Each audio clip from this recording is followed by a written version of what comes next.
এত মজার একটা মাছ মানুষ কেন পছন্দ করে না আমি বুঝি না। যাই হোক, আমার কিন্তু পাঙ্গাস মাছ অনেক বেশি ভালো লাগে। তো আমি যেভাবে পাঙ্গাস মাছ ভুনা করি সেই রেসিপিটাই আজকে আপনাদের সাথে শেয়ার করব। প্রথমে আমি মাছটাকে ভালো করে ভেজে নিছি হালকা করে, তারপর এখানে আমি পেঁয়াজ দিতেছি। আমি চেষ্টা করি মাছ ভাজার সময় তেলের পরিমাণটা একটু বেশি দেওয়ার জন্য, যেন সেই একই তেলে আমি বাকি রান্নাটা শেষ করে ফেলতে পারি। পেঁয়াজটা ভাজা হয়ে যাওয়ার পর এখানে আমি একটু আদা রসুন বাটা দিলাম। পাঙ্গাস মাছ রান্না করার সময় সবসময় আমি আদা রসুন বাটা দিই।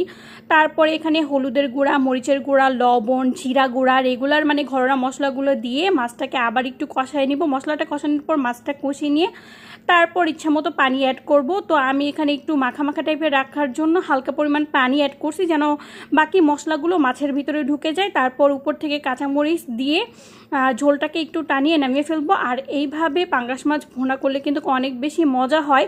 যারা পাঙ্গাস মাছ পছন্দও করেন না তারাই এরা এইভাবে ট্রাই করে